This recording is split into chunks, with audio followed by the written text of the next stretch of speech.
نبی پاک صلی اللہ علیہ وسلم کا ارادہ نہیں تھا جنگ کا، حضور جنگ کے لیے نہیں نکلے تھے۔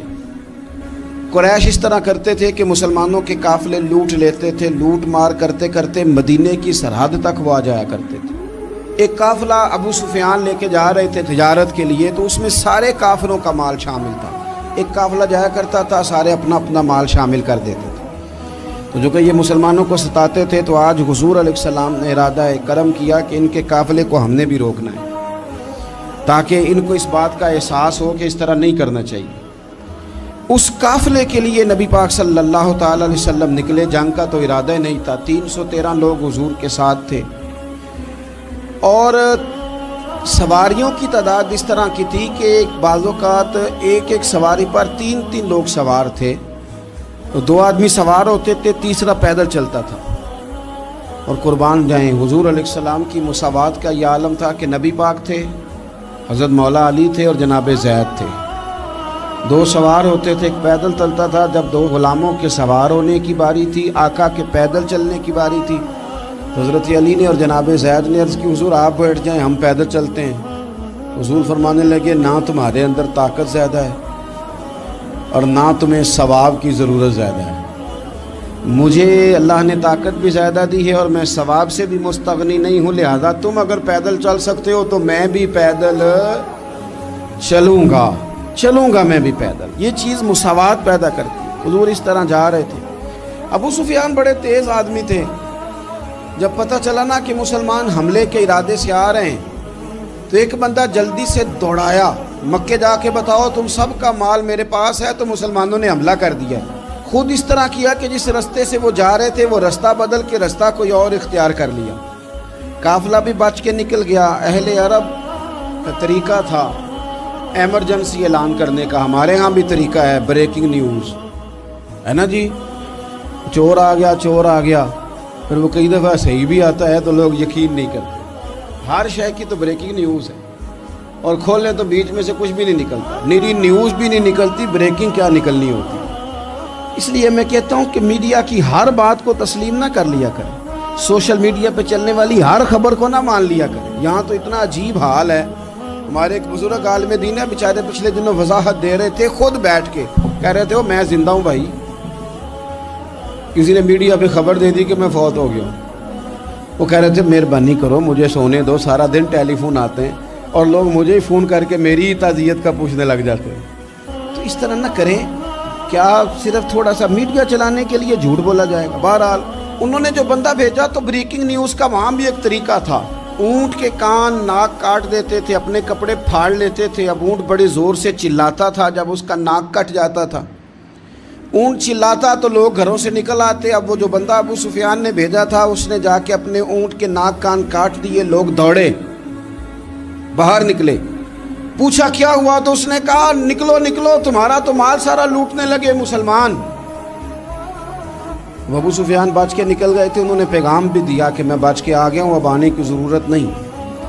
لیکن انسان کو جو چیز سب سے زیادہ پستی میں لے جاتی ہے، وہ اس کا تکبر ہوتا ہے۔ تو مینوں جانتا ہی نہیں، تجھے میرا پتہ ہی نہیں، کہ لے ڈوبتی ہے چیز لوگوں۔ انہیں بھی لے ڈوبی، انہوں نے کہا جی اب نہیں واپس جانا، اب چلو۔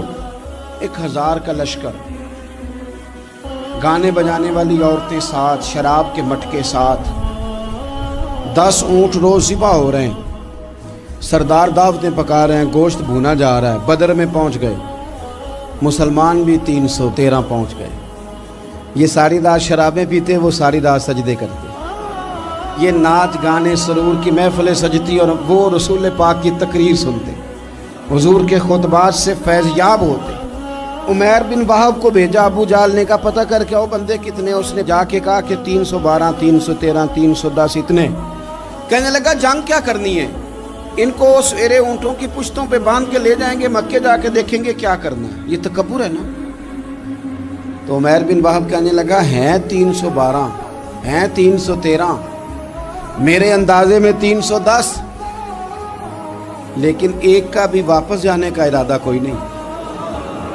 میں نے جس کو بھی دیکھا ہے شہادت کی دعا مانگتے دیکھا ہے، ارادہ بڑا پکا لے کے آئے، شہادت ہے مطلوب و مقصود مومن، نہ مال غنیمت نہ کشور کشائی۔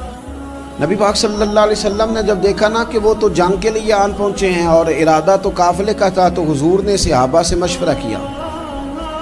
نبی پاک علیہ الصلوۃ والسلام نے ہمیں بتایا کہ چیزیں مسلط نہ کرو. ہم نہ اپنا مسلط کرتے ہیں، یعنی تراویح پڑھنے والا بندہ دوسروں کو بڑا گھورتا ہے کہ تو کیوں نہیں پڑھتا، بھئی تو پڑھ رہا ہے نا تو اللہ سے دعا کر یہ بھی پڑھے. لیکن اپنا مسلط نہ کر، دعوت دے، تبلیغ کر. نفل پڑھنے والا سب کو گناہگار ہی سمجھنے لگ جاتا ہے. عصر کی پہلی 4 سنتے تو کیوں نہیں پڑھتا، تو کیوں. بھئی آپ مسلط کریں گے، آپ رائے دیں اور رائے دے کے سائڈ پہ ہو جائیں. مسلط کرنے کی تو اجازت نہیں. حضور کا تو حکم چل سکتا ہے نا، چلتا ہے نا. لیکن حضور نے بھی صحابہ سے پوچھا بھائی وہ تو لڑنے آ گئے ہیں، اب کیا کرنا ہے؟ تو حضرت صدیق اکبر کہنے لگے حضور کرنا وہ ہے جو آپ نے فرمانا ہے. حضرت عمر کہنے لگے حضور تلواروں کو تو زنگ لگ گیا ہے.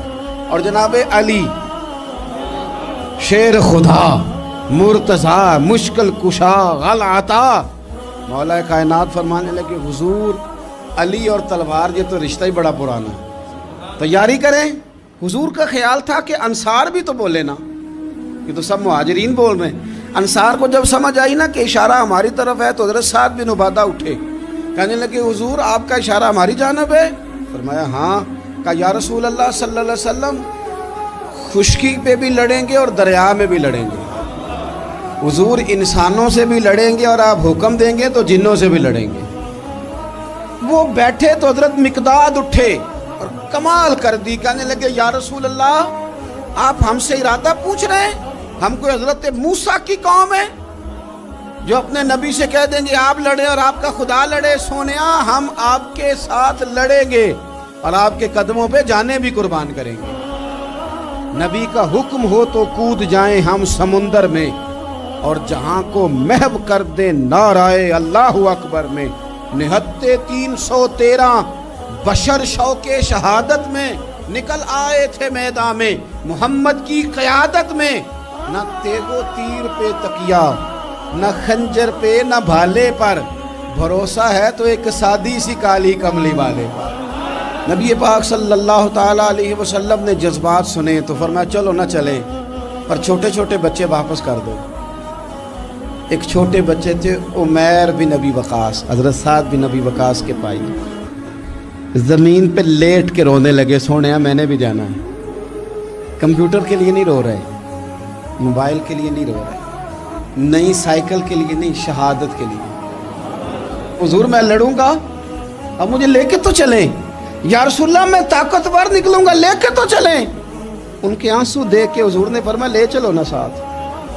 فطرت مسکرا رہی تھی. حضرت سعد بن عبادہ ایک دوسرے سے کہہ رہے تھے ہم سے لڑنے آیا ہے ابو جہل، جس قوم کے بچوں کی شجاعت کا یہ عالم ہے اس قوم میں علی کا کیا حال ہوگا اور امیر حمزہ کا کیا عالم ہوگا. یہ ہمارے ساتھ مقابلہ کریں گے یہ لوگ. اور چھوٹے اتنے تھے حضرت عمیر کے تلوار اپنے ہاتھوں سے اپنے گلے میں نہیں لٹکا سکتے تھے، وہ بڑے بھائی نے لٹکائی. میدان میں نکلے، حضور علیہ الصلوۃ والسلام نے تقریر کی. فرمایا تمہیں پتہ ہے تم کس جنت کی جانب جا رہے ہو؟ وہ جنت ہے جس کی چوڑائی زمین آسمان کے برابر ہے. حضرت عمیر بن حمام انصاری ایک صحابی تھے. جب کریم نے فرمایا نا جنت کی چوڑائی، کسی چیز کی لمبائی زیادہ ہوتی ہے چوڑائی کم ہوتی ہے، جب فرمایا نا کہ چوڑائی زمین آسمان کے برابر ہے تو حضرت عمیر بولے، کہنے لگے واہ واہ واہ واہ واہ. کھجوریں کھا رہے تھے. حضور نے فرمایا تو بڑی واہ واہ کر رہا ہے، کہ سونیا اتنی جنت پیاری ہے تو ہم دور کیوں ہیں، یہ دینا ذرا تلوار. جلدی سے میدان میں نکلے، اللہ نے انہیں شہادت عطا فرمائی. رات ساری وہ مست رہے شراب کے نشے میں اور حضور ساری رات مصلی پہ رہے، ساری رات دعائیں مانگی. پتہ کیا کہا؟ اے اللہ یہ میری کل کمائی تھی 313 جو میں لے کے آ گیا ہوں، اگر یہ ہلاک ہو گئے تو قیامت تک کون تیری عبادت کرے گا، ان کی مدد فرما. اور ایک رات پہلے صفیں بھی سیدھی کرائیں، بلکہ صفیں سیدھی کراتے حضرت سواد کے پیٹ پہ چھڑی لگ گئی تو انہوں نے کہا حضور بدلا دیں. حضور نے کپڑا ہٹایا تو انہوں نے وجود چومنا شروع کر دیا. حضور نے ہمیں سبق دیا کہ صفیں بھی سیدھی کرانی ہے اور دعائیں بھی کرانی ہیں. صف بھی سیدھی ہو، مصلی بھی آباد، دونوں کام کرنے.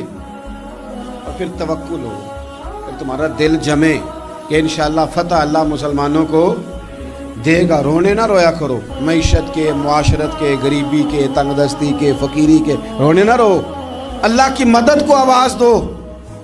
ہم نے وہ لوگ بھی دیکھے ہیں بیچارے جو نہ اسلامی معیشت پہ بات کرتے ہیں, نہ معاشرت پہ, نہ اخلاقیات پہ, اور جب بھی بات کریں گے کہیں گے حضور کو تو علم ہی کوئی نہیں تھا, قاری کچھ نہیں سکتے, مجبور محض تھے معاذ. یہ تقریریں کریں گے. یہ مسلم شریف کی حدیث ہے, کوئی اختلاف والی بات نہیں, پر بعض اوقات نا دل کو تکلیف ہوتی ہے کہ یار اس طرح کی باتیں کیوں کرتے ہو. یہ مسلم ہے. حضرت انس بن مالک فرماتے ہیں ایک رات پہلے حضور نے چھڑی پکڑی اور میدان بدر میں جا کے فرمایا, لکیر کھینچ کے فرمایا یہاں ابو جہل مرے گا, یہاں عتبہ مرے گا, یہاں شیبہ, یہاں ولید مرے گا. حضور نے لکیریں کھینچی. فرماتے ہیں باقی لوگ جنگ لڑ رہے تھے اور میں چپ کے لکیریں بھی دیکھ رہا تھا کہ حضور نے لگائی تھی. فرماتے ہیں اللہ کی عزت کی قسم کوئی کافر 1 انچ بھی ادھر ادھر نہیں ہوا, جہاں نبی پاک نے لکیر لگا دی تھی وہیں مرا ہے. یہ شان اللہ نے حضور کو دی ہے, حضور کے علم مبارک کا یہ کمال ہے. نہ اس طرح کی باتیں کریں جس سے امت تقسیم ہو. سویرے جنگ شروع ہوئی, صبح 3 کافر میدان میں نکلے, عتبہ, شیبہ اور ولید. 3 انصاری مسلمانوں کی جانب سے مقابلے میں نکلے, لیکن وہ تکبر جو ہوتا ہے نا وہ جان چھوڑتا نہیں. تو ولید کہنے لگا, عتبہ شیبہ کہنے لگے ہم نے نہیں ان سے لڑنا, یہ تو ہمارے پائے کے ہی نہیں, کوئی قریش میں سے بھیجو, قریش میں سے. آپ نے کون سا ناراض ہونا ہے, ویسے چودھریوں کے بچے, سیٹھوں کے بچے کچھ بھی نہیں کر پاتے, کیونکہ ساری زندگی لوگ چودھری صاحب کہہ کے دماغ ہی نہیں ٹھیک ہونے دیتے, وہ رہ جاتا ہے کام سے ہی. میرے حضرت صاحب فرمایا کرتے تھے, میرے استاد جی, کسی گھر میں علم چلا جائے تو کئی دفعہ نکل آتا ہے, لیکن کسی گھر میں پیری مریدی چلی جائے وہ نہیں نکلتی, کیونکہ پیر کا بیٹا جس طرح کا بھی ہو لوگ پیر مان ہی لیتے ہیں. اور اسی طرح کسی گھر میں چودراہٹ چلی جائے تو وہ بھی باہر نہیں آتی. بچوں کو لوگ چودھری کہہ دیتے ہیں, اس بیچارے کا بھی دماغ خراب ہوتا ہے, کچھ کر ہی نہیں پاتا. یہ چودراہٹ ہر جگہ مصیبت کھڑی کرتی ہے الا ماشاء اللہ. ولید کہنے لگا ہم نے نہیں لڑنا, یہ تمہارے پائے کے بندے پہ جو انصاریوں سے لڑے. تو فطرت مسکرا کے کہہ رہی تھی لگتا ہے تمہارا جلدی مرنے کا ارادہ ہے. ٹھیک ہے, پھر نبی کریم نے فرمایا ٹھیک ہو گیا, چلو. ابو عبیدہ بن جراح اٹھے, حضرت عبیدہ اٹھے. حضور نے فرمایا اب اللہ کا شہر امیر حمزہ اٹھے.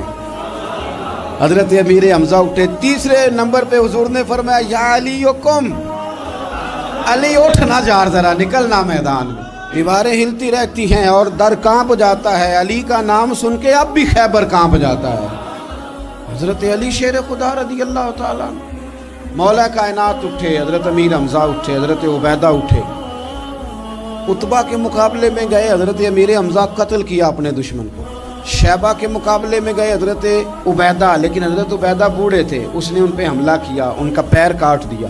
حضرت علی نکلے ولید کے مقابلے میں, 2 ہی ضربیں لگائیں, ولید کا سر کاٹ کے حضرت عبیدہ کی مدد کو بھی پہنچ گئے حضرت علی, اس کو بھی قتل کیا. پھر حضرت عبیدہ کو اپنے کندھوں پہ اٹھایا, نبی پاک کی بارگاہ میں لائے. انہوں نے حضور کے قدموں کو چوم کے کہا حضور مجھے شہادت ملی کہ نہیں ملی؟ نبی پاک نے فرمایا رب نے تمہیں شہادت کا درجہ دے دیا. اب میدان میں جہاد شروع ہوا, لڑائی شروع ہوئی, لوگ نکلے. حضرت زبیر بن عوام بھی برچھی لے کے. ایک کافر نکلا, آس اس کا نام تھا, وہ سارا لوہے کا لباس پہن کے آ گیا, صرف آنکھیں نظر آ رہی, بڑے مسلمانوں کو زخمی کر رہا تھا. اب کیسے لڑیں اس کے خلاف؟ تو حضرت زبیر بن عوام کے ہاتھ میں برچھی تھی, بس آنکھیں نظر, اتنی زور سے اللہ اکبر کہہ کے برچھی ماری نا کہ اس کا آپ نے گلا ہی کاٹ کے رکھ دیا. ہر چیز اس کے دماغ سے باہر نکل آئی, زمین پہ تڑپا. وہ برچھی اتنی پسند آئی نبی پاک کو. حضور کو صرف تسبیح پسند نہیں آتی, برچھی بھی پسند آتی. حضور کو صرف تلاوت والا مومن نہیں, جہاد والا بھی پسند آتا ہے.